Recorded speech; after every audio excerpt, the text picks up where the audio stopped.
Greetings, everyone, and welcome to a rather special episode of the Trash Tapes podcast. I'm Johann, the host of this fabulous pile of filth, recording this from the future. Which one, though, is entirely up to you to guess. At the time of recording, it is Pride Month, where the world joins in solidarity and support for our fellow trash brothers, sisters, and non-binary folk in the LGBTQ plus community. And with that, we decided to tackle one of the big and heavy hitters of bad taste cinema. But before I hand you over to my past self and walking movie library Darrell Buxton, I would like to make a statement. Watching this movie for this episode and researching these wonderfully strange and quirky queer characters all enjoying themselves with confidence and grace has made me someone reflective. As an openly gay man, I would consider myself lucky that I've had the chance to be myself without too many repercussions. But the threat is always there. For some in the community, they are still suffering from homophobic, biphobic, and transphobic attacks, or are forced to hide their true selves to avoid discrimination, abuse, isolation, and even death. The reason why Pride Month exists is to inform our allies, our governments, and the community at large that LGBTQ plus rights are still needed, and that prejudice is still out there. So, if you want to support them, I have put down in the description the donation links to the following charities. The Stonewall charity, who have been protecting and fighting for the rights of the LGBTQ plus community for decades, and the mental health charity Mind, who have supported many queer members through depression, anxiety, and suicidal thoughts. I have already donated a small amount to both causes, and all future profits from this episode will be forwarded to them as a means of saying thank you for all their hard work. And now, on with the show, where we tackle John Waters' exercise in bad taste, starring the glamorous drag queen Divine and the rest of the Dreamland crew. This is Pink Flamingos. Enjoy, you assholes!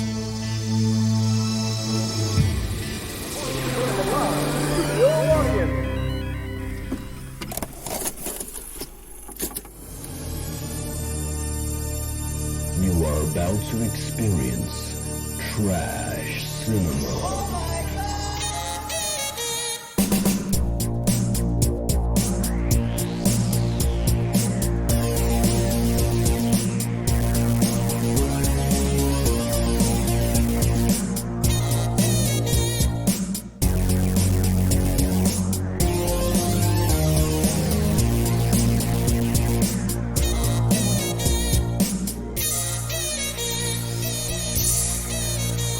Greetings, everyone, and welcome to another episode of the Trash Tapes, where one man's trash is another man's treasure. I am Johann, your host and the inflictor of pain. And once again, I am not joined by my usual victim and DJ, Edward Harvey. He is, at the moment, still sorting things out in his house. Now, he has internet, but he's still unpacking things, although he's taking his time. Apparently, he's literally going through every single DVD, trying to put it in the perfect order it needs to be. It's not the usual category of putting things in alphabetical order. So that's taking his time. But I've actually got a fantastic guest host today. I have Darrell Buxton, aka the co-host of Cine-Lit podcast, which is a podcast I listen to almost religiously now, which is a lot of fun. And he's also a film historian, which makes it great, because that means then we're going to have to go a proper deep dive into this movie. So, Darrell, thank you very much for joining me. Yeah, nice to be here, Johann. Looking forward to this. Love the trash tapes, and really looking forward to digging into our subject today. Oh, definitely. Because the movie we're going to talk about today, the reason why I picked this movie is because, one, it's Pride Month, and I feel like I want to show there is somehow, even in bad movies and trash movies, a representation of the LGBT community. But the problem is, a lot of it's bad, like stereotypically offensively bad. So trying to find one that isn't, but also fits within this category was hard.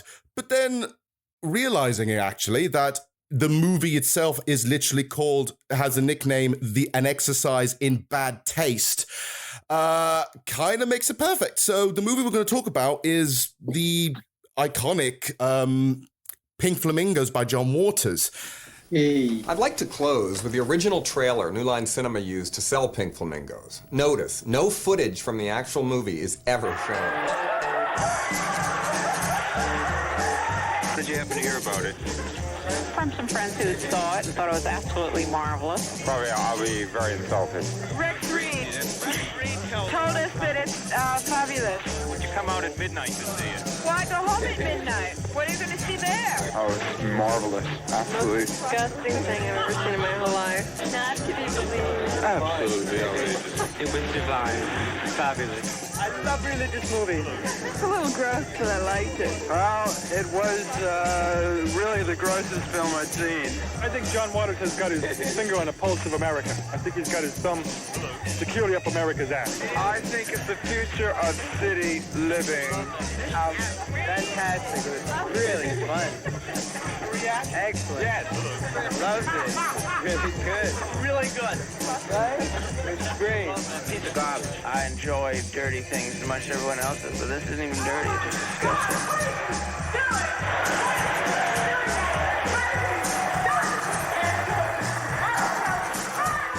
Woohoo! So, let's put into context first of all. So, what's your sort of your understanding or your relationship with John Waters as a filmmaker? Well, his stuff didn't come over to Britain sort of immediately. The Scala Cinema, the great late lamented Scala Cinema in King's Cross, used to put his stuff on, but even they didn't start showing Waters films until the late 70s. So he's sort of tied in with the punk rock over here, and then it was sort of into the early and mid 80s that the Waters films began sort of sneaking out on video cassette over here, or playing repertory theatres and playing sort of cult cinema sort of venues around the country as they were starting to spread around the country in the early 80s. We had the Metro Cinema in Derby, which was where I first clapped eyes on a double bill of the Female Trouble and Desperate Living, actually. I'd read all about John Waters in various cult movie books. Yeah. We sort of knew who Divine was. You'd seen photos of Divine in sort of punk fanzines and so on. Yeah. And then to see Female Trouble and Desperate Living back to back. Yeah, that double bill could, if you've never seen a John Waters movie and you saw those two, you would instantly feel like, okay, this person's interesting because... Yeah, and I want to see more. And, exactly. Pink Flamingos came down the pike soon after, and you know, I went to see that, and everyone who saw that in the wake of seeing that double bill in Derby was...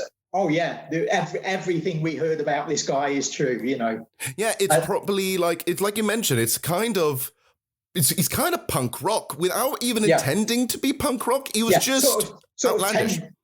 I mean, he was doing that sort of 10 years before the fact, really. You know, he started out making short films in Baltimore in the mid 60s, and so a full 10 years before punk. But it just so happened that.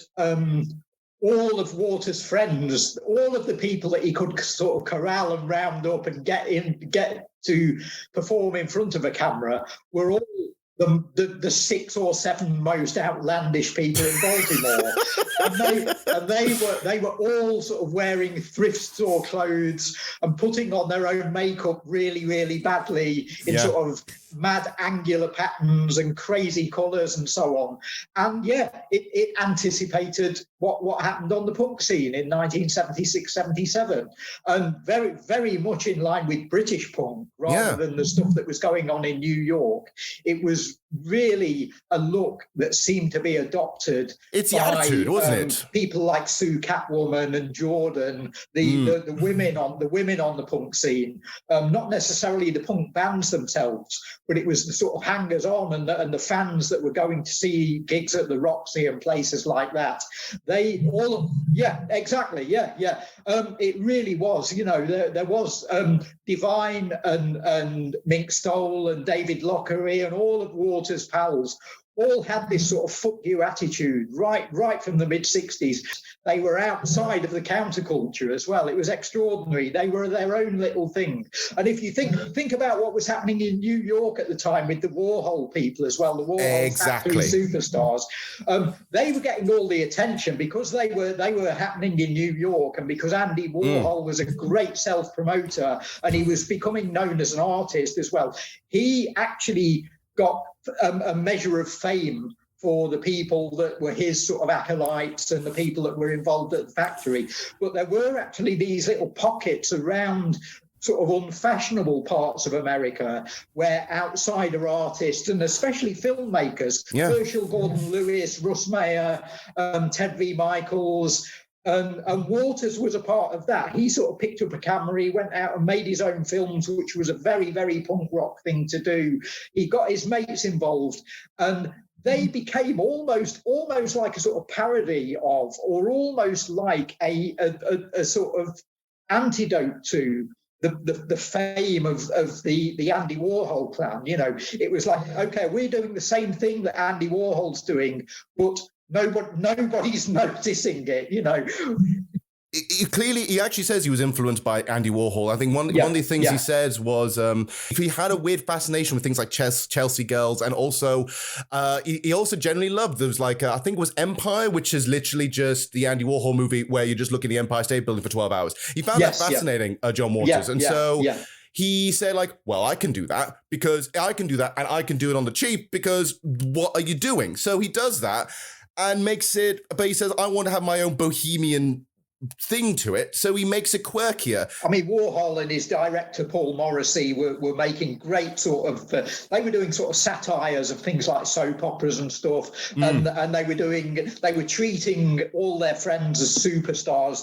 They even used the word superstar, you know, to describe them. And Waters, as you say, loved that stuff, but from a very early part of his filmmaking, he did actually distance himself a bit from that, because he said that he said that the Warhol and Morrissey stuff was largely just switch on the camera, point it at, you know, Bridget Polk or whichever superstar, Edie Sedgwick or whoever happened to be passing by at the time, Lou Reed or whoever, and they may be playing a character in front of the camera, but it probably wasn't scripted, and they'd just be improvising, and the character that they were playing would probably be riffing on a version of themselves. And Waters took great pride in saying, look, all my stuff is scripted and rehearsed and properly written, and it's all laid out like a proper movie. It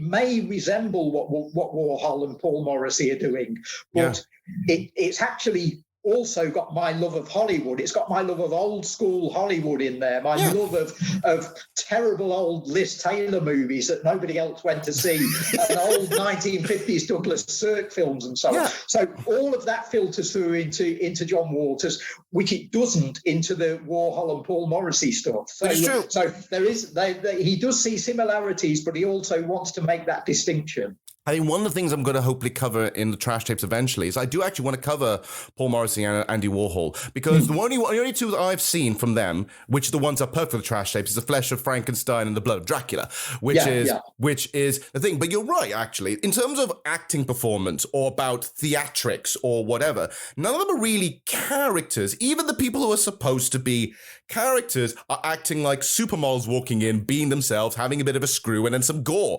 So it isn't that. With something like John Waters, and especially with Pink Flamingos, they are characters, even though they may be an extension of themselves, they are really over the top, and they are definitely a character among that. And you can even see, and I think in terms of his script, in terms of how the actors perform, which we'll get into in a moment, it does feel like there's definitely been a script, because something I noticed with John Waters movies, more so as going backwards again, is how dialogue is written and sort of portrayed, and how it's been said, because everyone has some kind of speech. Everyone has a speech.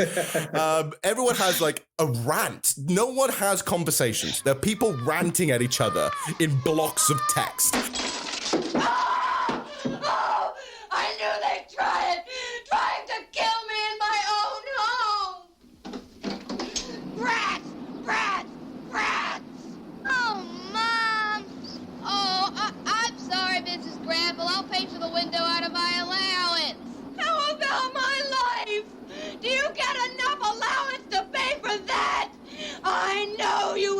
trying to kill me? What's the matter with the courts? Do they allow this lawlessness and malicious destruction of property to run rampant? I hate the Supreme Court! Go home to your mother! Doesn't she ever watch you? Tell her this isn't some communist daycare center! Tell your mother I hate her! Tell your mother I hate you! I'm not going to lie. John Waters as a filmmaker, for me, came in a lot later in life. I feel as if, I think it's got the reason why, because I'm about to turn 35, which basically means to me that a lot of John Waters' movie put into kind of died out, because I was 13 in the year 2000 when Cecil B. Demented came out, right? So after that, and two other movies after that, he hasn't put that much of a stamp. A lot of his influence came prior and what is to happen afterwards. So for the last literally 2 or 3 weeks before getting onto the show, I did research. I actually went down there and did research. I watched nearly every John Waters movie I could find. That's a hell of a crash course to pack into a couple of weeks. Because the thing is, Johann, someone of your age who's sort of you've sort of seen the Waters films that have come out during your lifetime. Yeah. And so even if you backtrack into Waters, then you're probably initially backtracking into Serial Mom and Hairspray, you know. Yeah. And so for you to discover all of this whole other sort of world of John Waters and pack that into a fortnight. Tell us a bit about that. Tell us about your process there over the last few weeks. So I went back, first of all. I mean, the only movie I knew from the 70s was Pink Flamingos. The only thing I heard afterwards, I have heard of a few of them, but they're all in passing. In fact, and this is the thing, this shows how out of the loop I was. I didn't actually know the Hairspray was John Waters. I didn't know that. Because I remember Hairspray, the musical Hairspray? Yeah. So that, thinking like, and then I said, okay, so I have to go back and watch the original movie. So I sat down and watched the original movie. That's the first thing I did. And then I watched Cry Baby, but with Johnny Depp, which, again, it's quirky, but it's not, you wouldn't call it edgy. But you can see it's him it's him satirizing what he loves about the 50s, which is great. Yeah. But it's like, okay, that's fine then. So then obviously I already watched Cecil B. Demented a while ago, so I already knew about that. But then going backwards, I watched Polyester. That's a good one. I like Polyester a lot. But you can even see going backwards, and Polyester is already starting to lose a little bit of its edge. It's weird. Going backwards, you can actually see the knife getting sharper and just getting almost more uncomfortable because he's pushing. It clearly shows he started off big and then he started to blunt the knife as he went through the decades and started going more into the Hollywood system.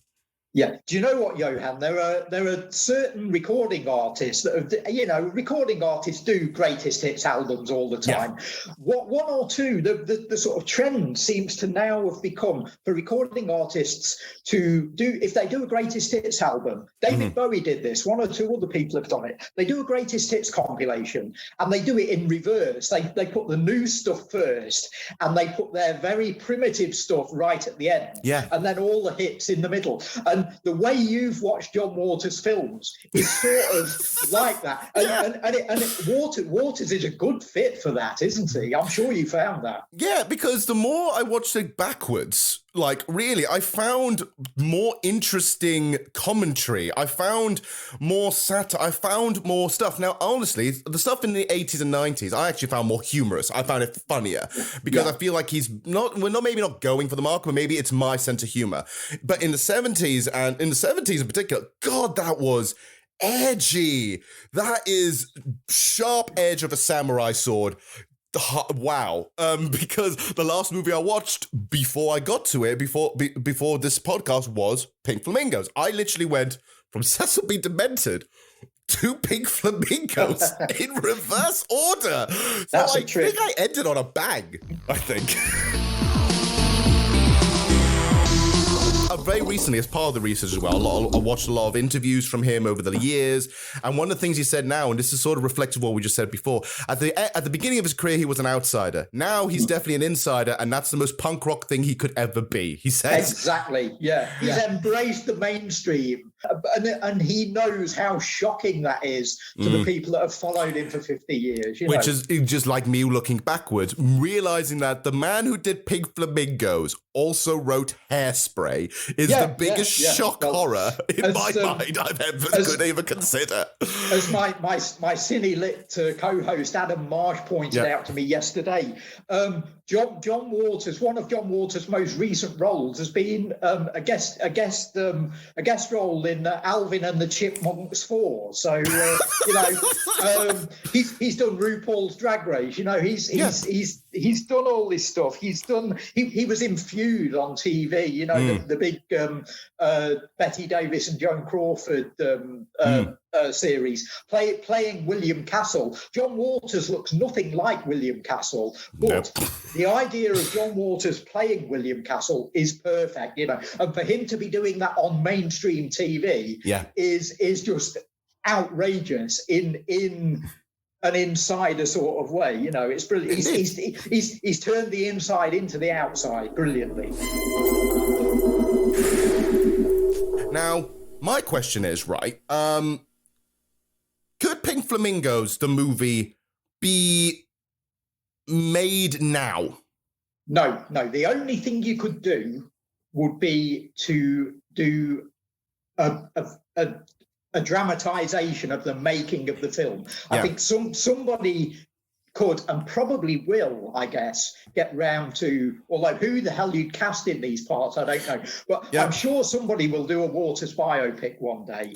And you could do a sort of making of Pink Flamingos. You could do a sort of Ed Wood type movie. 100%. That's the closest you could get to sort of getting into this world today. You couldn't actually remake this film. You couldn't even remotely do a film like it, I don't think. Well, here's the thing, though. There has technically been a remake, which is in 2015, John Waters made a remake of Pink Flamingos using nothing but children called Kitty Flamingos. So basically, how do you, I haven't seen it, but how could you, in all hell, make a kid-friendly version of this movie? Yeah, I love that somebody has tried. I would, I'm shocked and amazed by that news, and I'm sure John Waters was as well. He would have been delighted that he was shocked by something. This is the thing. He directed it himself. So John Waters made this himself. Oh, so really? Yes. So he went back and said, you know what? Just for kicks, I guess, he decided to just do a kid-friendly version of Pink Flamingos. Why not? Why not? Well, again, he's still out there, still trying to shock them, and whatever we think about the way the mainstream might have co-opted him and taken the edge off him, there's something inside him there that's still proving, no, I can do it. That's brilliant. That's brilliant. No, I didn't know about that. But now we know. I haven't seen it. I don't know if I want to, because now that I've seen originally Pink Flamingos, the last thing I want to see is a 10-year-old trying to reattempt some of those sequences.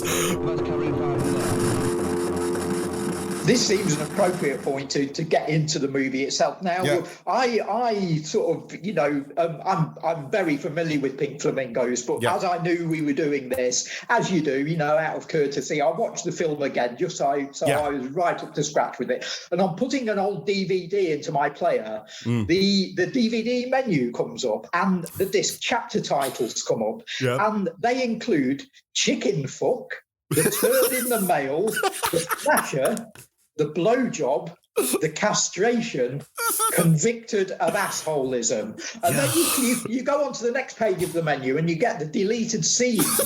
And there's a chapter stop on the deleted scenes that I can't even give the title of because it would get trash tapes thrown off the internet. This is why, to a point, I was intimidated about doing this movie on the show. Because what we're about to talk about is possibly one of the funniest movies ever, and also definitely one of the difficult to talk about without feeling like there's going to be a bunch of coppers coming to kick down my door in any minute. Oh yeah, there was a film poster for Pink Flamingos when it was first released in 1972 in America that said, "It's not Mary Poppins, it's not the Poseidon Adventure, it's not even Last Tango in Paris." It's not even anything. It is its own entity. Indeed. It even sort of stands outside of Waters' own film. You know, the stuff that came next, Female Trouble and Desperate Living, I think are magnificent films. They're brilliant. But Pink Flamingos sort of got there first, you know. It's anything he did after that was going to have Pink Flamingos stamped all over it. Even up to Cecil B. Demented and A Dirty Shame, you know. You're still watching those movies in the 21st century, and you can't get away from the fact that these are by the guy who made Pink Flamingos. It sort of stands like a colossus over everything that came next. It's even in the marketing for some of the movies. Like even the movies after Pink Flamingos, like, Woman in Trouble, you've got Desperate Living and Polyester. They still say from the director of Pink Flamingos, John Waters, as if it's saying like, look, if you haven't seen Pink Flamingos, you've definitely heard of Pink Flamingos. So if you don't want to watch Pink Flamingos because it's too much, but you want to maybe watch something of him because you want to see how outrageous he is, here you go. Like, I only heard of things when going in.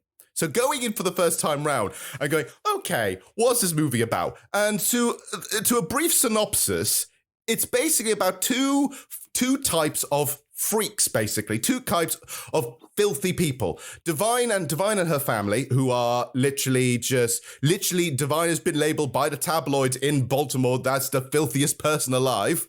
And then you've got this other bunch who are trying to overthrow her. Yeah, so the movie's about it's a good old-fashioned competition movie. It's a sports movie. Yeah. It's a sports movie with penises. That's what it is. So we've got, on one hand, we've got Waters' mates, Divine and Mary Vivian Pierce, and then on the other hand we've got David Lockery and Mink Stoll, and they're playing the brilliantly named Raymond and Connie Marble. They are great. Who are up against Divine, who's given herself the alias Babs Johnson, which is fabulous. and she lives in a trailer with we're never quite sure who these people are. You know, are they her kids, or there's Danny Mills as Crackers, and there's Mary Vivian Pierce as Cotton. There's the great Edith Massey. As the egg lady who's waiting for the Eggman, you know, like waiting for Godot sort of thing. You know, she's waiting for the Eggman to arrive, and then he does arrive, and he's a sort of part of the extended family as well. He's the person who brings eggs. And, can I just the mothers for me is both hilarious and awkward to look at, because we have to describe the mum basically, because she's basically just in her underwear in a giant play cot that she never leaves from.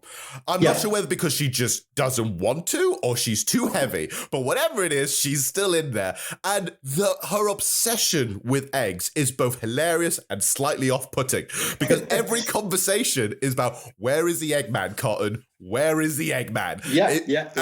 And it's also a weird, funny conversation in a bit where she's talking to Cotton, and I believe she goes over and says, can you please explain to me the Humpty Dumpty situation again?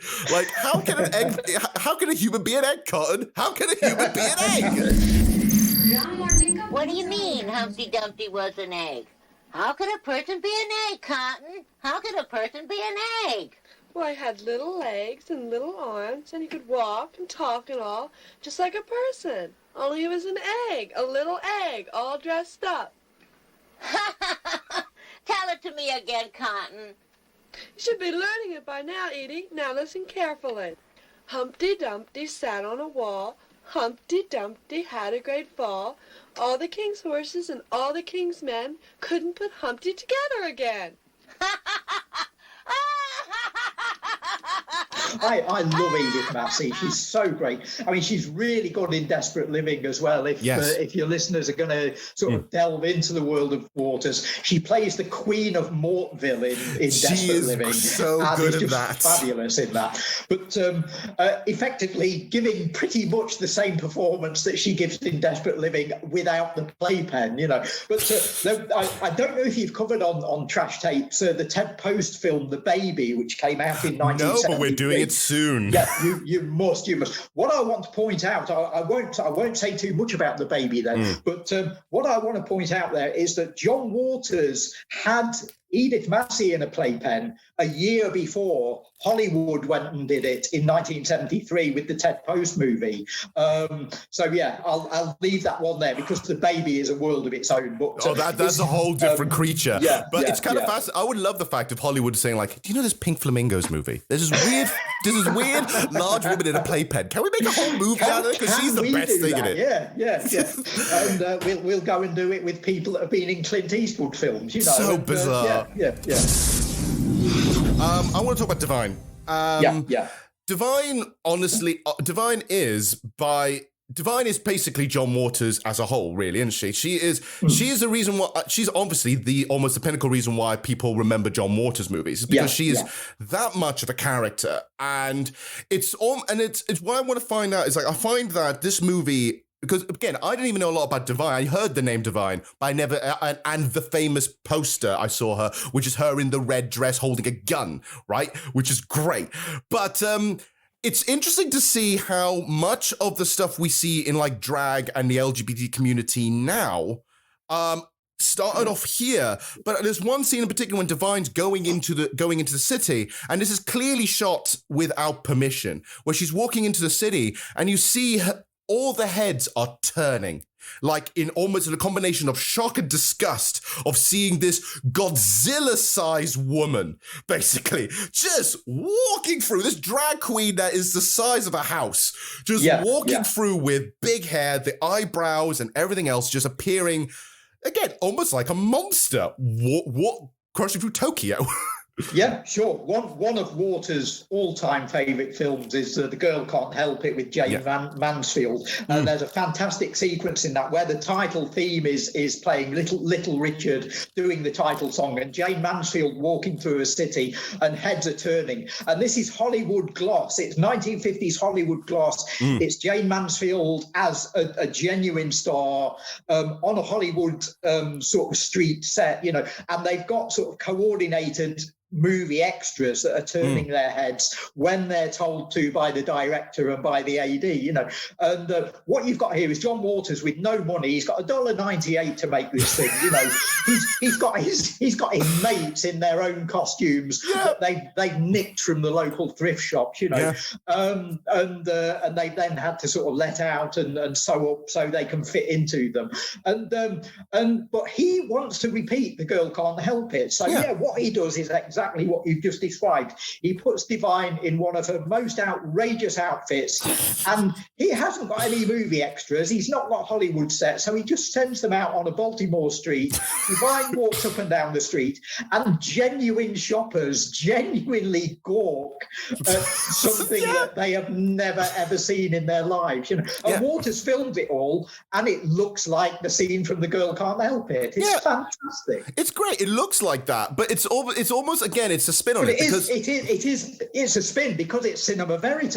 Yeah. It's happening. It's actually happening. It's in false. And on top of that, and this is the thing, this is the thing I also love about it, because it's low budget indie filmmaking, you can see how it feels more real in general anyway. Like, this is why I feel like as we go through the movie and talk about some of the nastier bits, why I felt more uncomfortable, because it's comparing to some of the weirder bits. Like, there are some gross movies out there, but they're glossy. Like, if I talk about The Human Centipede or a Serbian film, they're disgusting, and some of it's just downright offensive, but it's glossy, so I never take it seriously.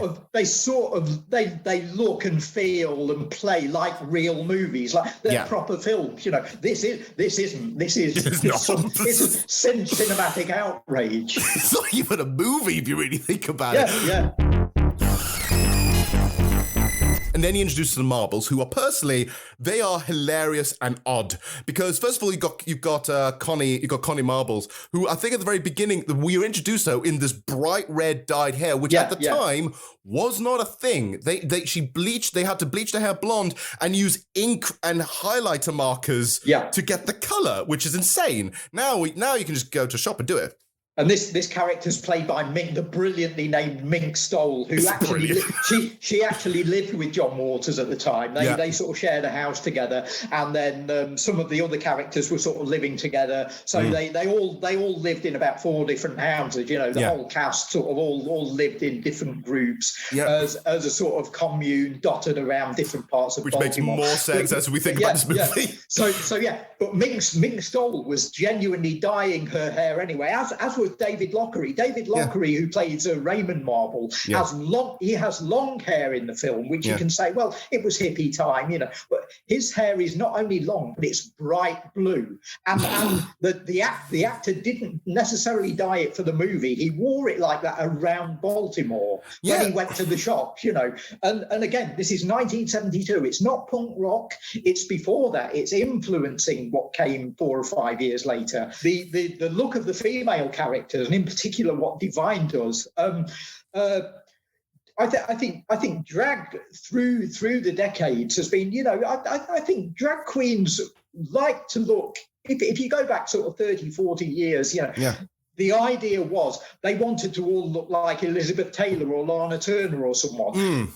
The influence that Divine and John Waters have had on the drag scene currently is that there's still the element of wanting to look glamorous, but they don't mind the little tinge of grotesquerie in there as well. And that's come directly from what we're seeing from the characters that Divine played for Waters. It's also coming from the look of the characters that Mink Stoll played for John Waters. 100%. And with a little bit of some of the other stuff thrown in as well. And what it tells people on the gay scene and on the drag scene is that, okay, if you're a little bit overweight, or if you're not happy with your sort of body image, or you're not happy with the way you look when you look in a mirror, look at Edith Massey in a playpen in Pink Flamingos. In her underwear. Look at Divine. They're happy with themselves. You can do this, you know. If you can't look like Britney Spears or somebody, or whoever your role model is, you can do what Edith Massey and Mink Stoll and Divine did in the John Waters movies, and you can look fabulous. You can look fabulous and confident in that look. People have taken that on board. They've gone out and done it, and that seems to be what's sort of affecting the drag scene at the moment, I think. Yeah, and even just an LGBT community, because looking back in Pink Flamingos and realizing that basically looking back at it, it's like, here are all people who are clearly outside the normal bubble, but look how weirdly happy they are. One of my favourite bits is the beginning when you introduce to Connie, where she's sitting down on the desk and she's seemingly interviewing what seems to be some kind of secretary, and it's not working. I love the fact as well that it shows that the Marbles are so self-absorbed in trying to be the filthiest person alive that no one else cares about their plight, because you've got this secretary coming in, it's like, I'm here for the position. I actually had to do research on whoever the hell this Divine woman is, because normal people, because she's normal, she's regularly dressed, she looks like a regular person. No one there. No, anyone who's normal doesn't care about this. But she's like, what? It's like, you've done the research. And then she does this horrible rant saying like, well, sure, you don't know about it. Because you don't know clearly who this person is, I can't hire you because you're not freaky or weird like me. Well, Miss Sandstone, after looking over your qualifications, my husband and I have decided that you're not exactly what we had in mind for the job. Not only have you never heard of Divine, which is one of the key elements for this particular job, but you also seem to show a lack of general experience. And to be honest, we feel you're sort of a dullard. Well, why do you say that? I did everything you asked. I even found out who this Divine was. Too late.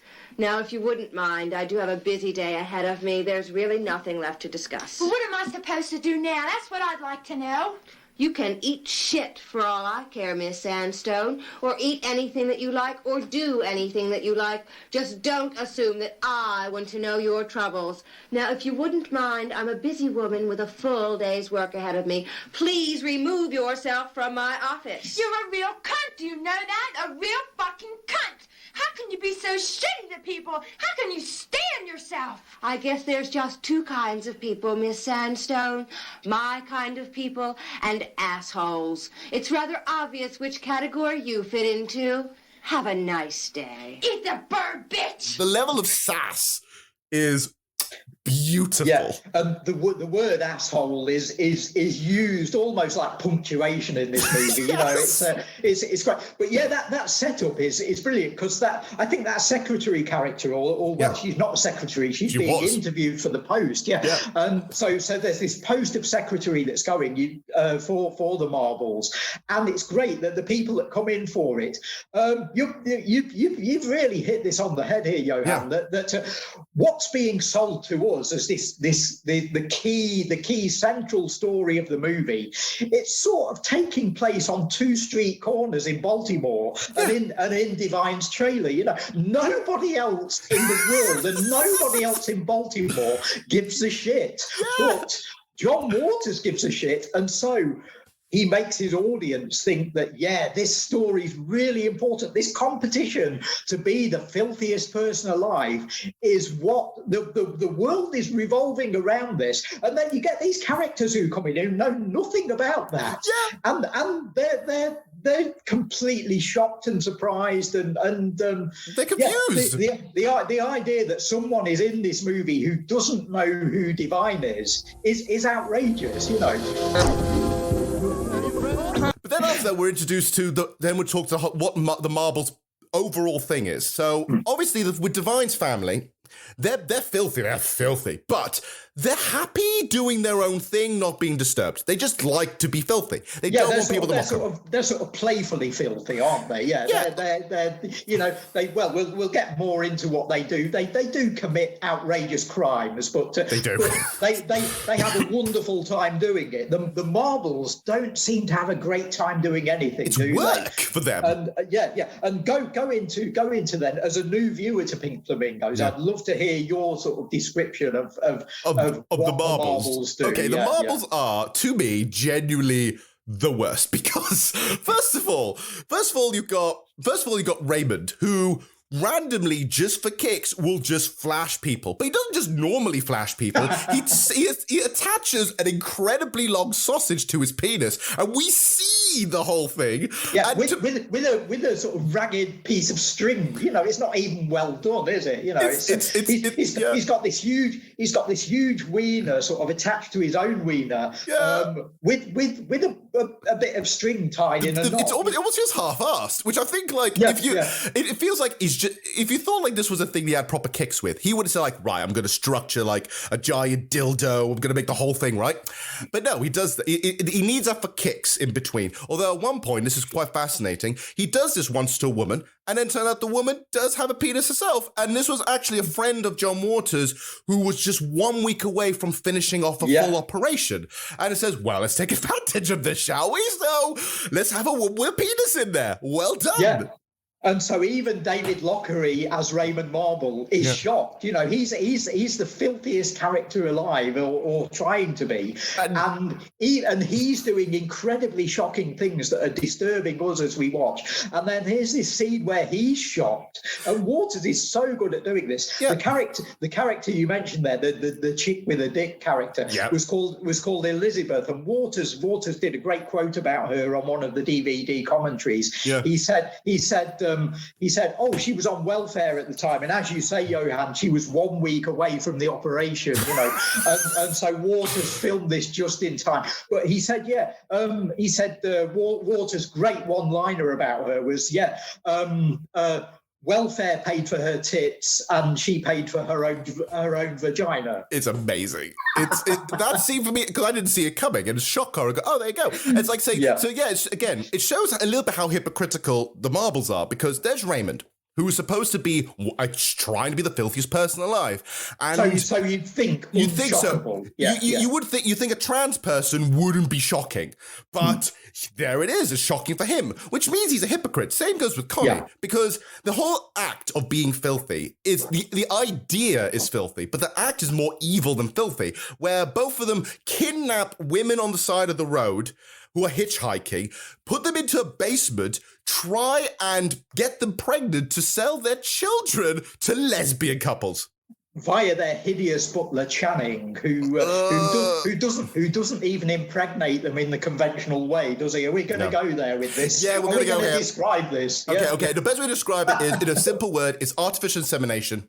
Basically, it's artificial insemination. Cheap John Waters style. It is, and here's the thing. Looking back at things, John Waters said if he had one scene he properly regretted, it was filming this one, because he generally felt like this, even to him, felt a little too far. Yeah, he even manages to offend himself in this movie. Yeah, which is great, because the whole scene is basically you've got these two women in shackles in the basement. In this filthy basement. Yeah. Disgusting. Yeah. And the thing is, you have this one woman who's there's only one woman who really talks in the basement and doing a rant. And the thing is, the rant doesn't stop. And it's really uncomfortable. He's like, oh, you brought another one in here. Is she dead? Is she doing it? Why are you doing here? What's going on? And it's like 2 minutes of her literally shouting abuse at Channing and everyone else. You're thinking here, like, this is uncomfortable. I have a new friend for you.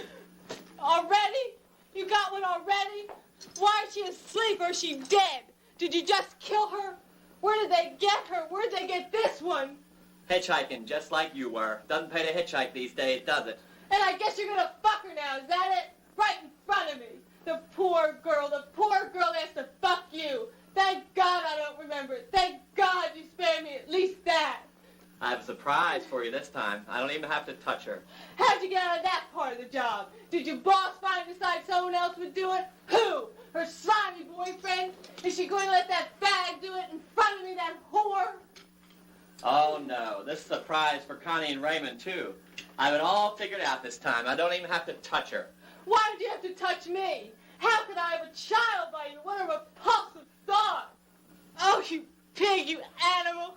How could you keep doing this? Oh, my God, what are you doing? Why are you doing that in front of me? Stop it, you asshole. Oh, how vile can you be? Shut up. Shut up, you'll see. Just shut up. I swear I'm gonna thump on you, Jen.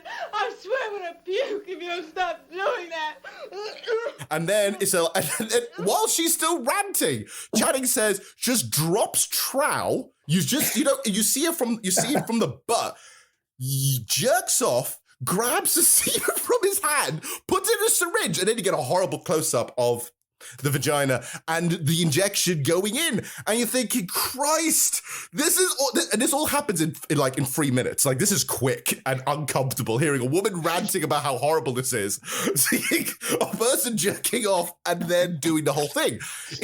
That to me, I think, out of all the scenes, and there are plenty more scenes, that's one of the scenes I sat there and I thinking, okay, yeah.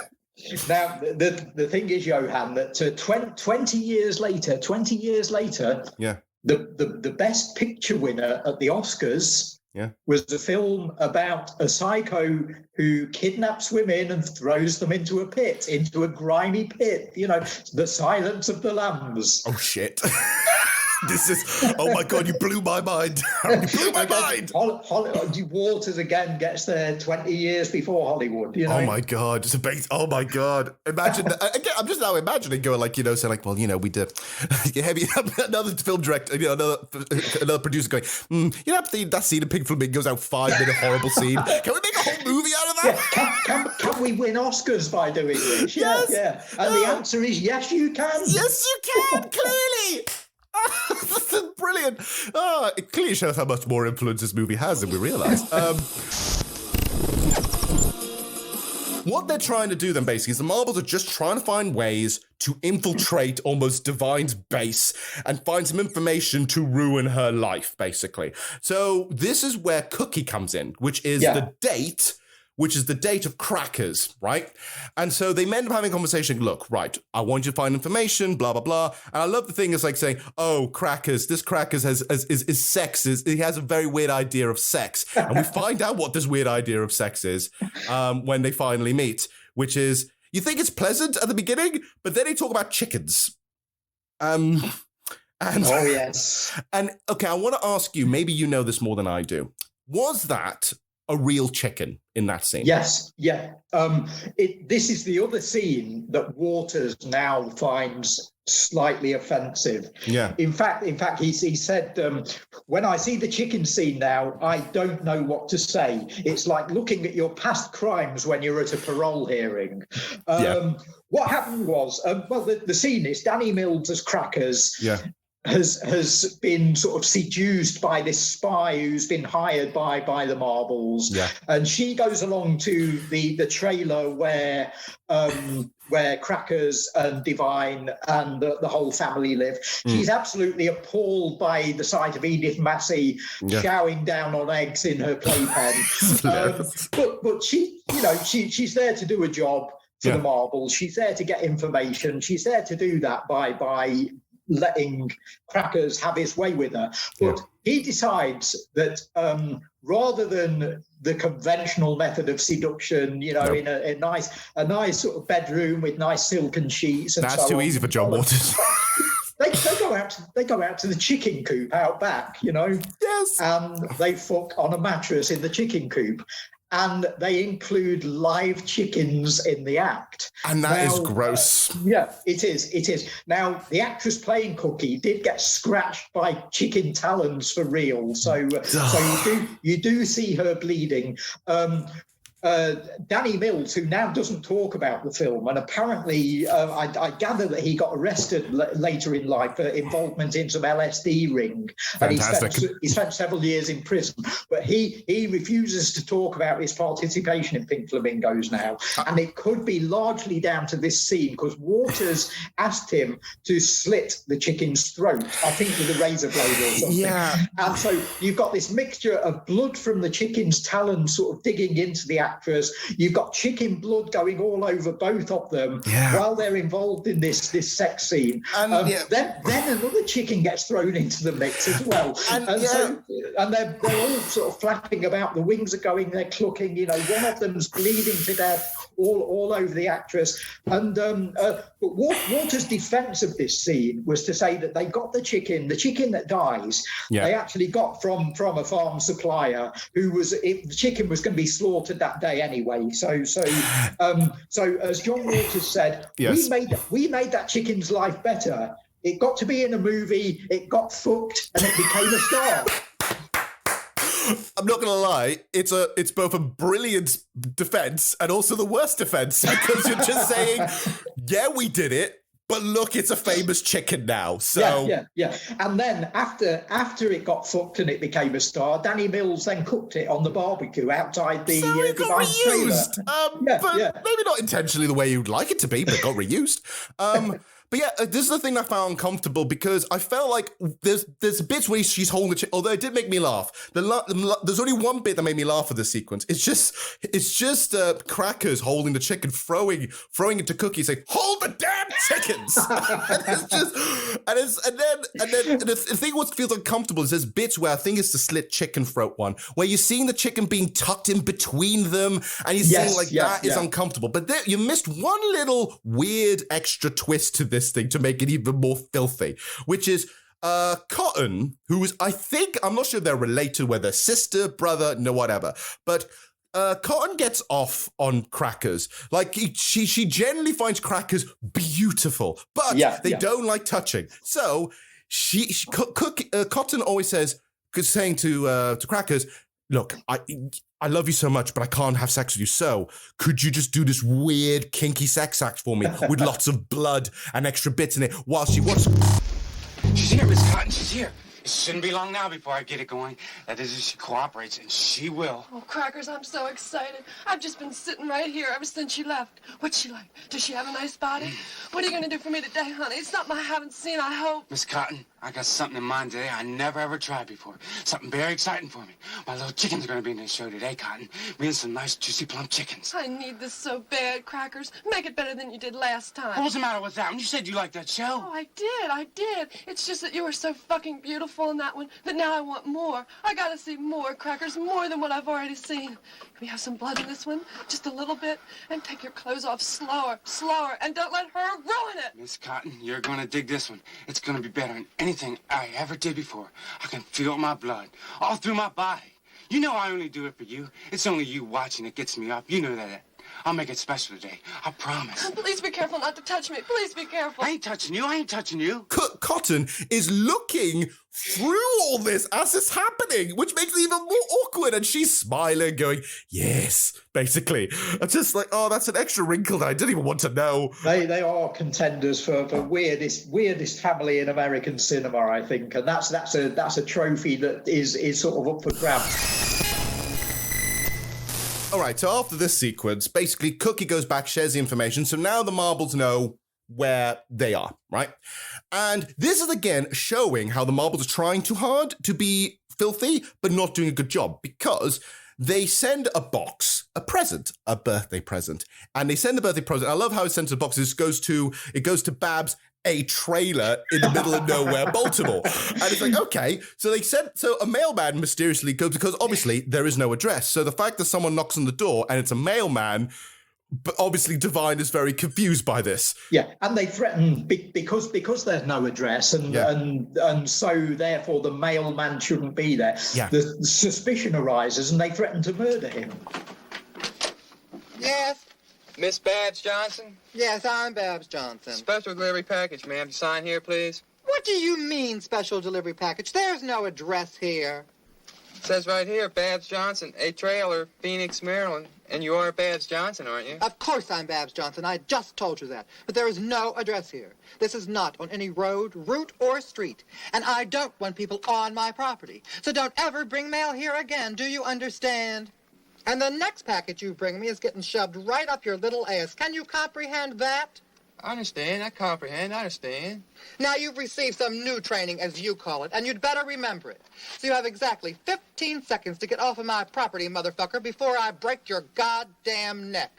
1, 1,000, 2, 1,000, 3, 1,000, 4, 1,000. Run, you bastard, run! But here's the thing, though. When they get the present, right? And this is the thing that surprises me in terms of, again, in terms of competing levels, how, one, the marbles are trying way too hard, and the Divine family are just the worst. So here it is. The present opens up, and it's a turd. It's just a turd in a box. That is something that a cheeky teenager would do as a joke, right?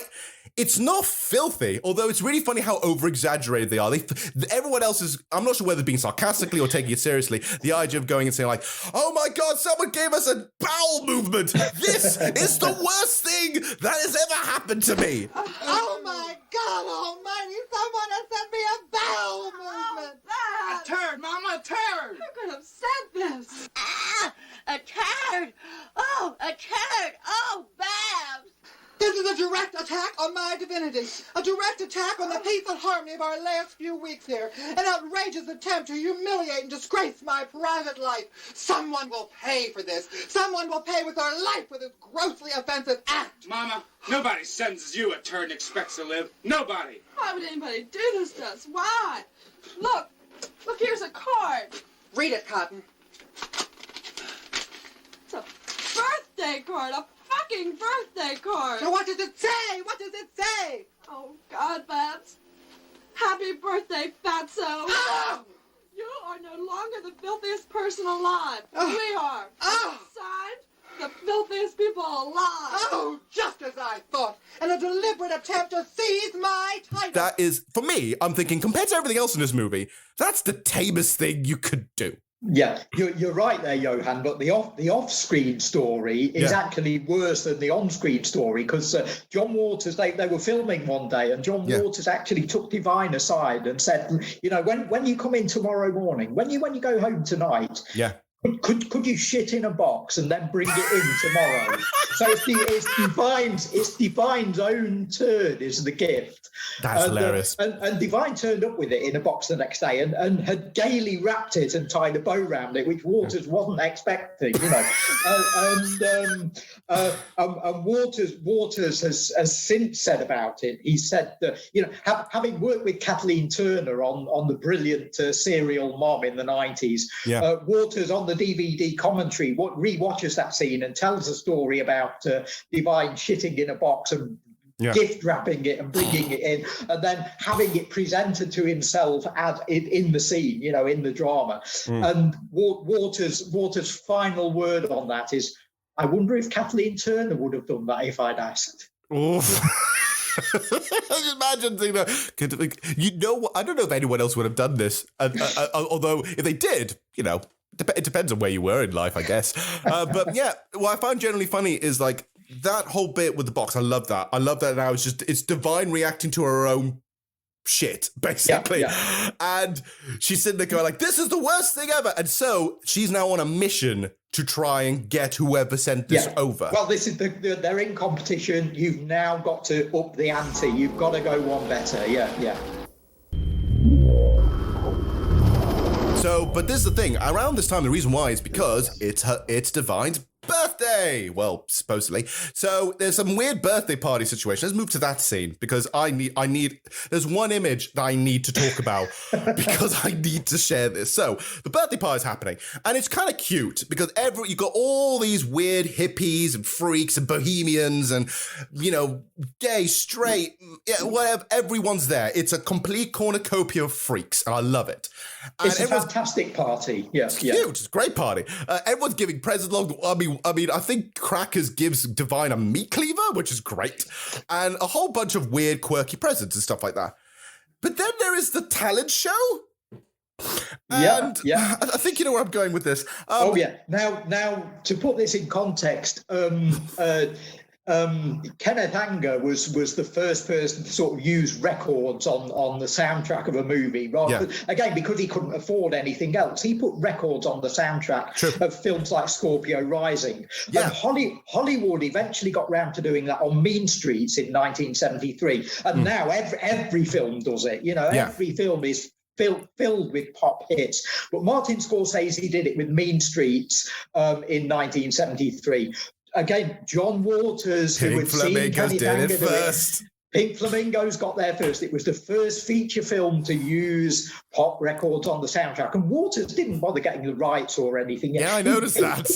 These are classic 50s hits. These are all 50s hits. Yeah, he just said, I didn't get the rights. I couldn't afford to, and so I didn't bother, and brilliantly so. So one of the records that's featured on the soundtrack is the 60s trash classic Surfing Bird by the Trashmen. Yes. And I'll leave you to continue to explain, Johann. So you have Surfing Bird playing in the background. Then you have the talent show. Fabulous tune, yeah. It's fabulous tune. That's still a classic. And then you see what I would describe the weird stretchy man. Where first of all, you've got a man on all fours, stretching stuff on his back, doing weird stuff. And then you get to a bit, which is the only way I can describe it is a whistling arsehole.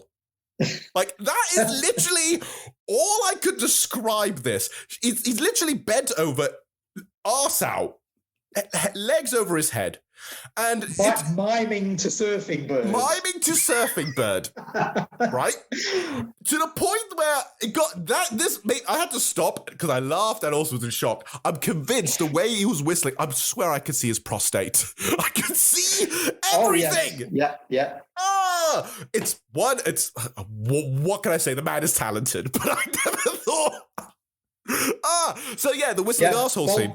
Baltimore's Got Talent. Magic Baltimore's Got Talent. Let's bring in the whistling butt man. Let's bring him in. That guy has been complaining for the last 50 years that nobody has ever recognised him from the movie. Well, maybe if he has his arse out more, maybe we would have noticed. Maybe. He also said that in the job where he works, he did actually take the tape in one day and gave it to a female colleague and said, "Oh, I'm in this film, watch this." And she just brought it back the next day and left it on his desk and then sort of ran away. That I mean, no offense, but that would totally ruin date prospects for most people. It's like saying, "Well, how were you known for?" Well, I'm noticed for my butthole, basically. When all this is happening, the marbles are sneakily in around the corner kind of thing, right? They're looking over. And so because of the thing in the middle, they end up calling the police. So the police come in. And this is great because what they do is once the police are coming in, everyone starts hiding, going, "Oh, no. They think they're hiding. They're like, "Oh, no, we're going to stop the party." No, they come out with goddamn meat cleavers. Everyone's got an axe. Yeah, and they literally Divine using the one that she's just been given as a birthday present. Beautiful. Handily, yeah. And what the only thing I can only describe is eats the policeman. Yeah, they slaughter them. I mean, bear in mind, again, a film that Waters will have recently seen at this point and will have loved is George Romero's Night of the Living Dead. Yes, it very feels much like that. He's also a huge fan of Herschel Gordon Lewis and Herschel Gordon Lewis's gore films of the early 60s, Blood Feast being a particular favourite. So this was a chance for Waters to sort of do Blood Feast meets Night of the Living Dead, meets anti-authority by slaughtering these policemen and police women, and then having the party sort of reach its height by having the guests eat the policeman's limbs and body parts. There is a great bit where Divine is literally, I think, eating literally like a leg bone. She's holding a whole leg, just eating it away. It's in that scene in itself, this is the thing, it's not gory, because literally they just see a whole bunch of axes and then suddenly just a pile on top of them and then just meat being pulled. But the image of that is just really kind of, it's both, it's adding more to the filth side and saying like, now this family's filth, but also it's finally showing a bit more of the comedy of it. Now, the whole thing for me is funny because it's how outlandish it is. But this is the first scene I said, like, now you're doing this for laughs more than just to be gross. You're doing this for giggles, because if you were trying to be gross, you would have shown it more gross. Yeah.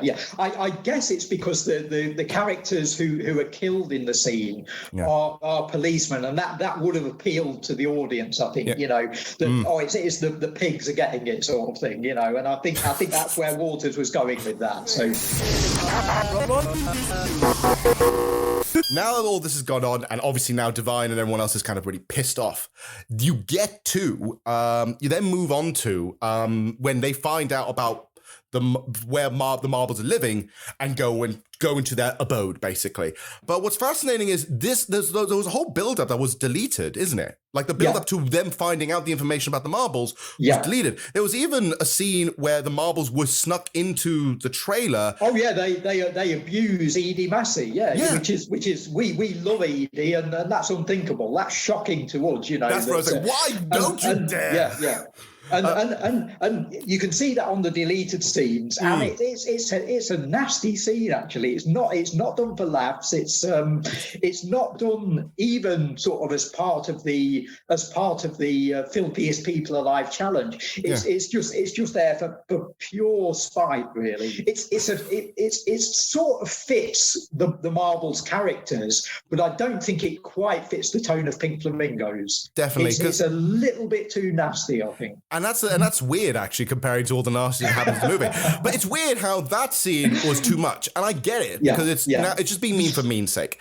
But so this is where the information. But what I love about it is this is something we failed to mention. John Waters is a narrator, isn't he? In this, yes, he is. So he's a narrator. So half the time he will just say stuff as breaking the fourth wall and just sometimes just calling the marbles assholes. And so basically he says like, and he basically covers up in a voiceover, in an elaborate case of events, the Divine has found out where the marbles live. Basically, that's all they've done. So they go into the house. And, okay, all right. Does Divine's family have magical spit? It seems so. Yeah. So they basically, to put this in a nutshell, they lick all of the marbles, fixtures, fittings, and furniture. Oh, Crackers, get this couch real good. They probably sit here and say all sorts of banal things to one another. Why, they may even decided to send us that turd on this very sofa. I'm getting it on, Mama. Don't you worry. They think they're filthy. We'll just see what the furniture thinks. Right, Mama? Am I right? Yes, Crackers, yes. Don't miss anything. Should I sit on the floor, Mama? Right here in the living room? No, Crackers, no. Don't do anything yet. Just get your saliva glands going. Real good. Crackers and Divine proceed to sort of spit and lick over all of the furniture, all of the banisters, everything they can, the tabletops, everything. It's hilarious. Meanwhile, we've got the marbles setting fire to Divine's trailer home. Yes. So that's burning down. Divine isn't aware that's happening. But then they get back to each other's respective abodes. Divine finds that her home has been destroyed and ruined, and everything's gone.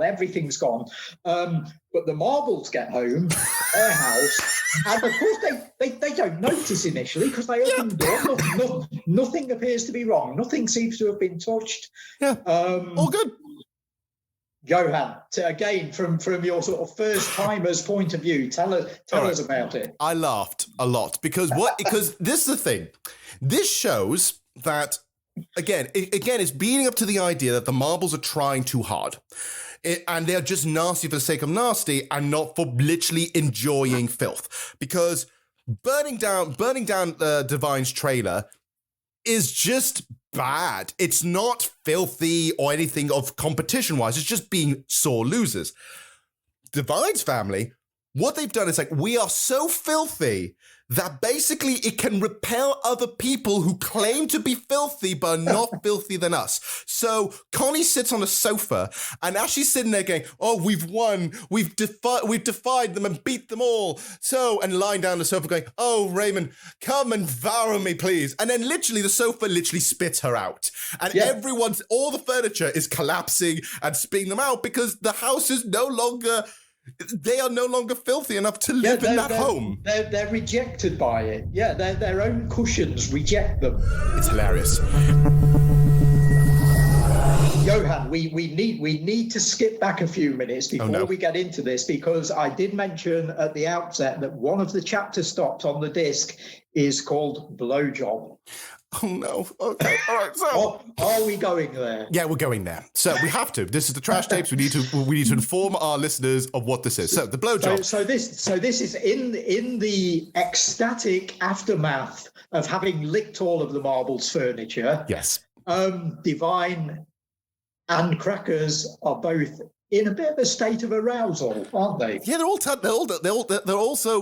encapsulated by their own filth that they are aroused by it. And so after a very long, hilarious rant of saying, oh, to my wonderful child, the only gift I can ever give to you as a mother, the only divine gift I can give to you as a mother. And I said, I will do this for you, Crackers. I will do this for you. And basically leaves in an incestuous blowjob. Oh, Mama. I just thank God above I was lucky enough to be the soul that was placed in my body. The body of divine son. The body and blood of another generation of divinity. Oh, Crackers, my only baby Crackers. My own flesh and blood. My own heritage. My own genes. Oh, Crackers, let Mama receive you like communion. Let Mama make a gift to you. A gift that only a mother can make.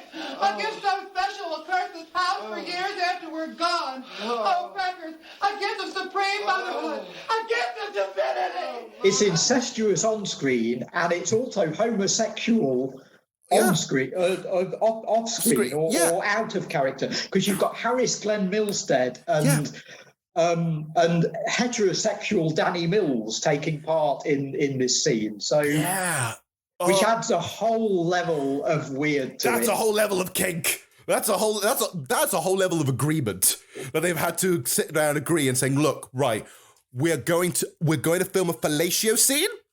just to clarify, this is what's happening.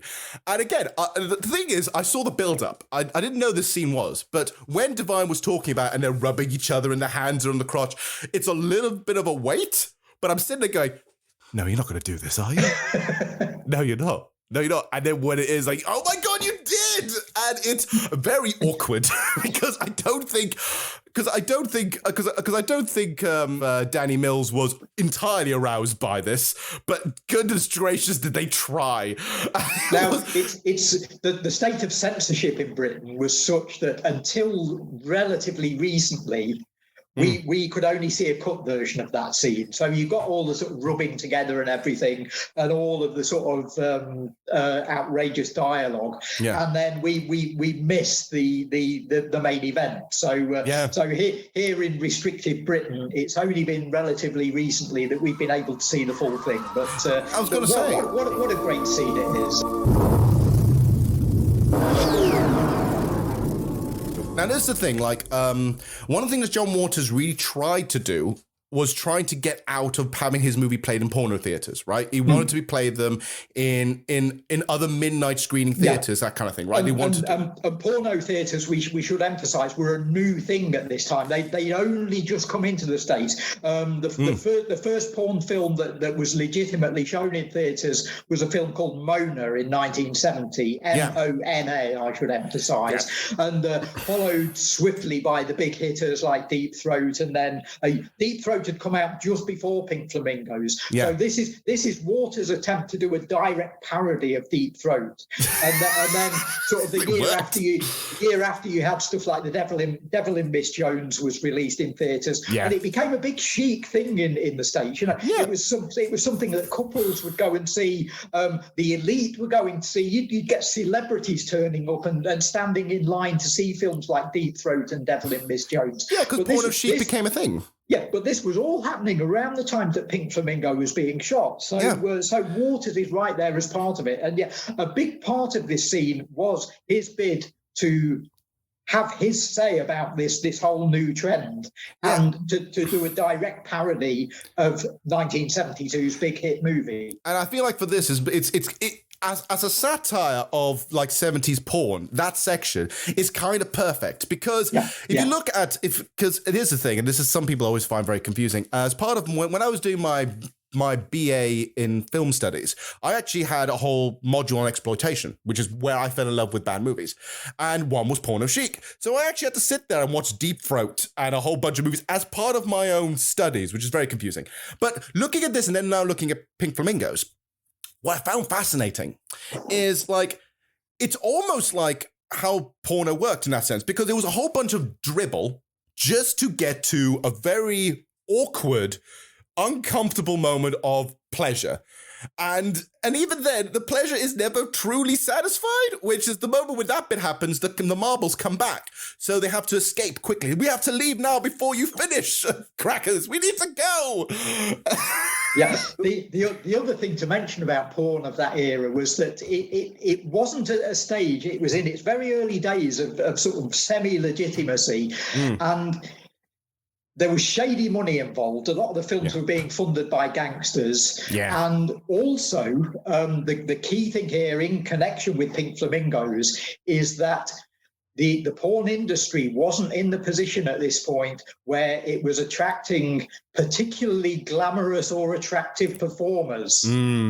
So the fact that Divine and Crackers are involved in this scene, again, almost sort of parodies the sort of ugliness of some of the performers in the name porn movies at the time. You know, it's again, it's that sense of sort of faded or dishevelled or ugly glamour sort of thing. You know what? Ugly glamour is, I think, probably the best way to describe Pink Flamingos as a whole. It's glamorous, but also absolutely horrendous. The characters think they look fabulous, and to a point they do, but again, I think it's all in the eye of the beholder. Yeah.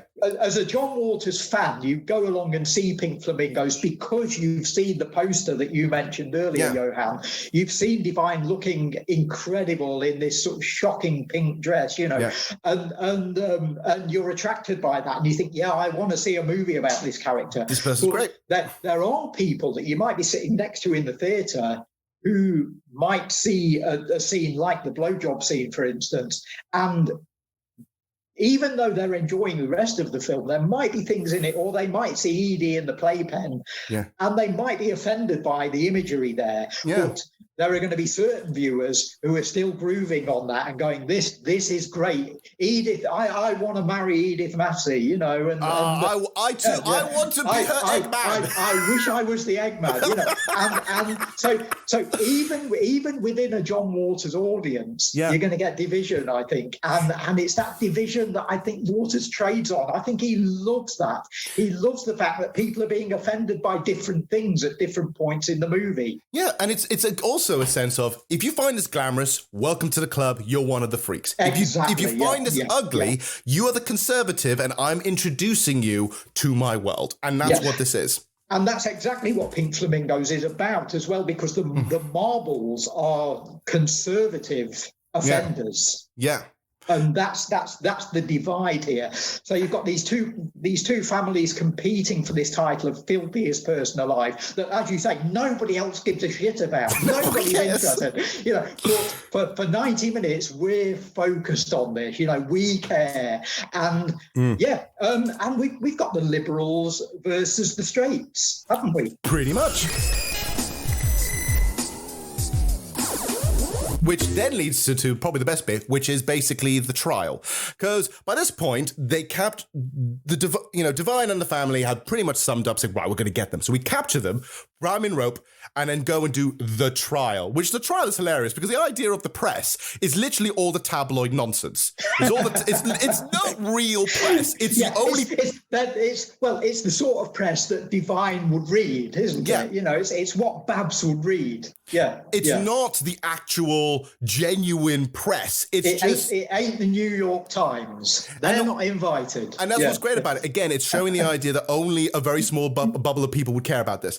But then by this point, you have them all being interviewed, and Divine says some of the best bits. Give me more questions. Divine, are you a lesbian? Yes, I have done everything. Does blood turn you on? It does more than turn me on, Mr. Vader. It makes me come. And more than the sight of it, I love the taste of it. The taste of hot, freshly killed blood.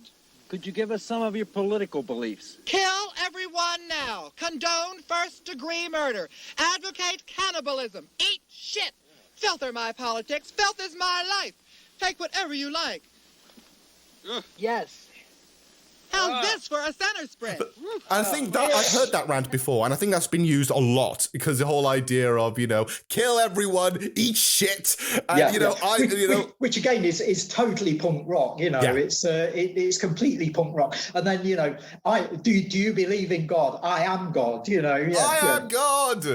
Which because by that point this is kind of hilarious. They basically their trial is literally a kangaroo court. They literally say it, and and apparently was designed as this is quite contemporary really, because last year we had again the big Oscar nominated movie The Trial of the Chicago 7, and Waters based this kangaroo court on the Chicago 7 trial. What? This movie has more links than everything else. I'm going to get to the point where I'm going to have a board on my wall with all the red lines. I've got another big one coming up for you in a few minutes, but carry on. So here we go. So you have the trial, this big kangaroo court, which is hilarious because the point being is the marbles are tied up and gagged. They don't have a say in this. So everyone is saying oh, they're the worst. They burned our trailer down. Oh, they're the worst. They tried to do this to my mother. Blah, blah, blah. They're just horrendous. And they literally say, well, how... And then so literally cotton and crackers literally going back and forth. Divine's the judge. It's not fair. And so they literally says, how do we kill them? And say, well, we could do by shooting and blah, blah, blah. So what they do is okay, we're now going to the alive murder, basically. We're doing a murder live, people. So they grab the marbles, tie them to a tree, tar and feather them. Yeah. And then basically Divine says some wonderful bits where say like you're basically your crime is for being an asshole, basically. Yeah, you Connie Marble, you have been convicted of assholism. They are finished, and a lovely couple they are. Aren't they? Gentlemen of the press, get ready, because you are about to witness the biggest news event of the year. Live homicide. Connie and Raymond Marble, you have breathed your last breath. You have sighed your last sigh. You are no longer alive. Connie Marble, you stand convicted of assholism. The proper punishment will now take place. Look pretty for the picture, Connie. That's it. No further questions, no further pictures. I have spoken. Assholism is such a great word. I'm going to use that more often. Assholism is like a religion, almost. You can imagine, like, say, like, are you a member of assholism? It's like, well, if you think you're an arsehole, that means you must be in the arseholism religion. Yeah. Shoots them and literally just shoots them raw, like bam, bam, in the pose with the dress and the hair and the makeup and the pose. It looks genuinely awesome. I really like that image.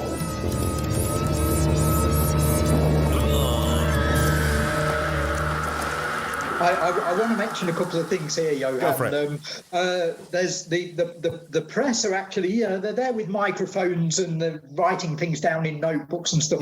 There's a couple of cameramen there as well, and the cameramen, we watch the film and we think the cameramen are with the reporters, filming this to broadcast on God knows what cable TV channel later that night, National Enquirer TV, But in real life, again, you've got this fiction versus what's happening in reality thing going on, like with the blowjob scene. One of the cameramen there is actually filming a documentary about the making of the movie, which then came out several years later. They were filming a documentary about Divine, and the John Waters' camera is actually filming this other guy filming Divine for use in a later documentary. So we've got all these levels going on there. Now, to come back to John Waters' influence and Pink Flamingos' influence on Hollywood, which we've been talking about all the way through, I was asked by the Quad in Derby to run a course on the films of Quentin Tarantino a few years ago. Okay, and I did do one of the weeks that I did. I wanted to do a little session on, because Tarantino's very, very open about his influences and about he'll say when he's ripped a movie off, he says so, he's not pressured about it because he wants people to know about the films that he loves, and he's very much like John Waters in that respect. And it occurred to me that I was sort of working through Tarantino's films and picking out clips that I could show. What I was going to do was show the clip from the Tarantino movie alongside a clip that I was sort of claiming had influenced him, And it occurred to me that to go out to go beyond the films that Tarantino directed and look at some of the stuff that he was credited on as writer. And of course, one of the big sort of cause célèbres of the early to mid 90s was Oliver Stone's film of Tarantino's script of Natural Born Killers. Of course. And doesn't that end in exactly the same way as Pink Flamingos? Doesn't it?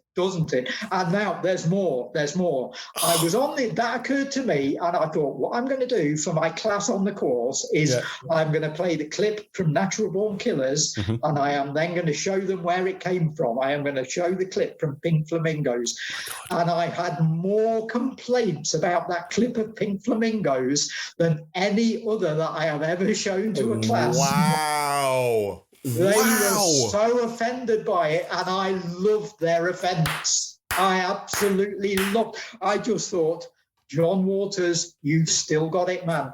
Yeah, he's still got it. If a modern audience recently would look at that scene and go, that's too much. Yeah, then clearly it's still working, and it's true because look, I'm reeling through the movie as we're going because we're near the end now, and I'm reading through the movie and just generally finding it just like, what? Although I'm in a weird way, like I've seen worse movies, but this is the first one I sat there going like, this has hit me differently. Yeah, this hits different. The thing with this one is relentless. It's offensive all the way through. Yeah, it's constantly just throwing shit at you. I don't think there's another film that is like it. There's nothing structured like it. Not at all. It's fit for a king. Weight Watchers. Speaking of shit, we might as well go to right to the very, very end scene, which is literally, it is random. It has no connection to the movie. Yeah, so the film has finished, effectively. The film is finished. The story is done. But they decided to add a scene where it's like, this, John Ward is saying, like, we're going to show you what you're about to see is all real. The filthiest people alive? Well, you think you know somebody filthier? Watch, as Divine proves that not only is she the filthiest person in the world, she is also the filthiest actress in the world. What you are about to see is the real thing. How much is that? And so you see Divine walking down the street. A dog takes a shit, and then Divine goes and eats the shit. For no reason other than for literally seems to be shit and giggles. Yeah, it's absolute shock. It is just how we've been outraging you for 90 minutes. How can we top that? And they do, amazingly. Given all the stuff that we've seen and all the stuff that we've just spent the last few minutes talking about, Waters and Divine top it. And I was thinking, this is the scene that everyone remembers. Yeah. To be honest, there are worse scenes, but this is the scene because it's the very last image of seeing a literal shit-eating grin by Divine. Yeah. That's what you remember. And so to note, I actually looking at this, I did a little bit of research on it. Obviously, Divine was willing to do it, but she was obviously skeptical. So there's a point where, and this is what I love about it, Divine ends up calling the doctor, but not going as herself, basically like, hey, I ate some dog shit. It's like, hey, my child ate some dog shit. What would happen to that? And it says, oh, it'd just be fine. The only thing they may probably get is worms. And it's like, well, okay, that made her feel a little better, but that's not, that's not what you do. Oh, goodness gracious. It's probably quite literally one of the most, it's such a perfect summary of the movie, that sequence. It's funny, shocking, and random. And it's got Divine in incredibly glamorous costume again. It is glamorous costume of her literally having a shit-eating grin. It is. Yeah. Nothing can top that. And the act of eating the shit is all performed as though she's winning an award or something. It's all grins to the camera and arms open wide and great. Show the teeth and the tits. And it's fabulous. It's fabulous. Again, sums up the movie. It's fabulous and disgusting. So,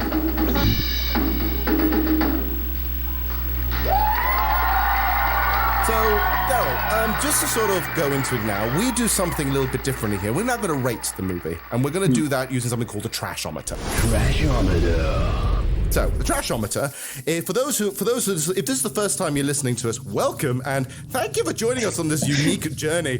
Pink Flamingos, if this is your first listen, this is high peak, this is high drama. Please stay next week, because, it's not all like this. It's not all like this, but this is high. So, let's break this down into, basically, we review, instead of doing like A's or numbers or stars or whatever, we do something called the trashometer, where we divide up into we divide the whole thing into sort of like 5 different settings. And all you got to do is see where in on this meter Pink Flamingos fall under. So first of all, tame. Tame means that we were completely bored by this movie. I can say off from a fact, that is a no. We were not bored by this in the slightest. No way. No way, Jose.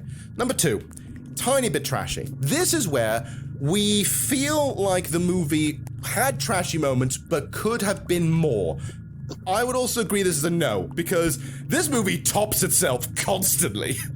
Yeah, right to the end. Okay. Right to the end. And it even offends its own cast and its own maker. So yeah, this cannot be.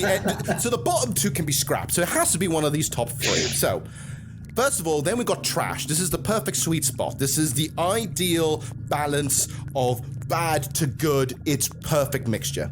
You then got too trashy. Too trashy is where we're still enjoying it. We're having a whale of a time, but we're definitely feeling like we're starting to crack a bit. We're starting to feel a little upset, angry, offended, that kind of thing. And then torturous. Torturous means we didn't like the movie at all because it was just too much. Now, it went too far, yeah. It went too far. Now, where do you think, on that scale, where do you think this falls under? Do you think it's trash? Do you think it's a little bit too trashy for people? What do you think? It's Pink Flamingos is, for you guys on the trash tapes, this is like the optimum, I think. I think it's the king of trash movies. Mm-hmm. It was a film that whatever else you covered over all the weeks and months you've been doing your podcast, this had to be covered at some point because people would have come and lynched you if you hadn't done.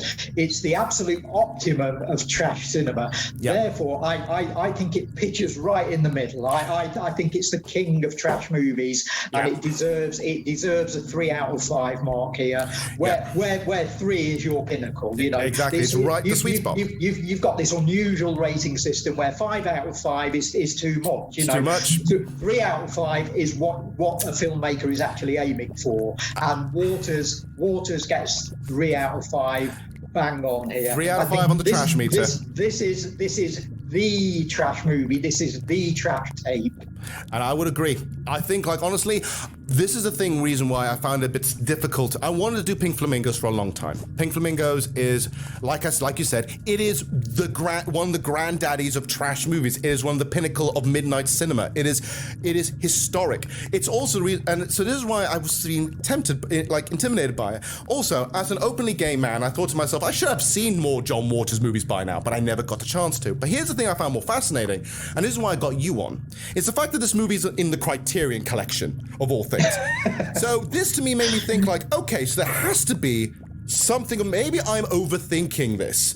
So that's why I got you on. And I honestly think having you on has really opened my eyes a lot more, because what this has done is it's shown to me that even through all the offense and all the things of it, there is a genuine sparkle of glamour and wonder to this bizarre movie. And I will safely say this is perfect trash. This is right in the middle. This is the right balance of good to bad.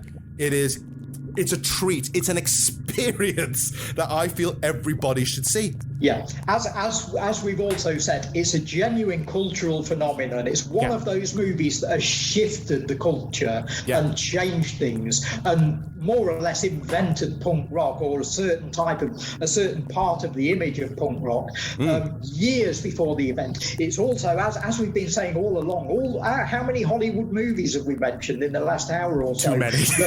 How many Oscar-winning movies have we mentioned that owe their existence to Pink Flamingos? And it's still influencing films now. John Waters may now be in the mainstream, but in being in the mainstream, he's being outrageous. He's constantly. John Waters will never stop outraging people because he's always on the lookout for a new set of people to offend. This is true.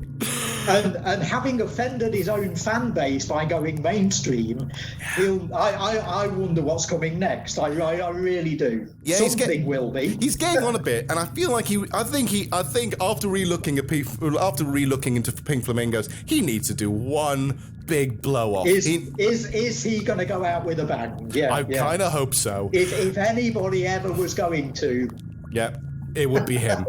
And so, this is perfect trash. It's got to be perfect trash. Thank you so very much for being my guest today. This has actually been this has been a very different experience for me, but I genuinely loved it. You blew my mind so much from the research. Usually I'm the one who has to do all the research. I didn't have to do much today. It felt genuinely nice. So you just do literally blow my mind with facts. So thank you so very much for being on. That's my pleasure. It's been great to be here. I'm sorry Ed couldn't join us because he would have loved this, I'm sure. But, I really hope so. He has 4 movies to catch up with because he hasn't been on for 4 episodes, which means that he has to watch he has to watch Pink Flamingos. He needs to watch DOA Dead or Alive. He needs to watch the movie Teeth. And he needs to watch Cruel Jaws, aka Jaws 5. So that's a long night of bad movie watching right there. That's an all-nighter right there, I think. Yeah. Enjoy. If he ends on Pink Flamingos, it might change his life forever. I think so. Is he going to watch Pink Flamingos before listening to this podcast? I hope he does. I think if you need to tell him that's the way round to do it, because I think we spoil too much of it. He needs to go in cold like you did. You say that, but then again, if people are listening to this and have never seen the movie, I'm convinced people are going to watch it because that doesn't happen. Whistling arsehole, no way. They can't believe what we've just told them. Yeah. Exactly. I wouldn't believe it.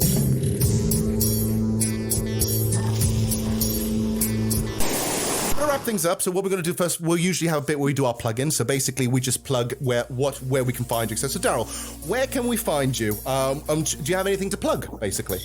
Yeah, I'm on Facebook, and I do the Cine-Lit podcast through Quad, so you can listen to that. And you can contact me through the Quad in Derby. Yeah. I'm a sort of unofficial member of staff there. I work freelance, but everybody there knows me, so you'll probably see me here and there around that building. And I've recently published 2 short collections of horror stories written by various contributing authors. They're called the BHF Books of Horror Stories, BHF Volume 4 and 5, and they're available via lulu.com. And this being the Trash Tapes, I should advise you that if you go on lulu.com and look for the BHF Books of Horror Stories, you need to also look for the tab that says Show Explicit Content. Yes! Because our books are full of it. So, so if you click on the tab that says Show Explicit Content, our books will magically appear for sale, and you can get them for £9.99 each, the 4th and 5th BHF Books of Horror, and all proceeds go to charity. We're paying money. We're paying money to the NHS, and we're paying to a charity called Angel Man UK. Fantastic. That was wonderful. Thank you very much. I'm gonna look into those books. I know you got those in there. Didn't Adam write a story for one of those? Yes, he's written for two of the books. Yeah, he wrote a story called Raspberry Beret, which is a horror story based on one of his favourite Prince songs. Of course he would have done. He's the biggest Prince fan of all time. That's not even a shock. But yeah, so yeah, we're going to wrap up. So thank you so very much for being on. It's been an absolute pleasure. And so yeah, until next time, keep an eye on your trash. There might be some treasure in there. See you next time.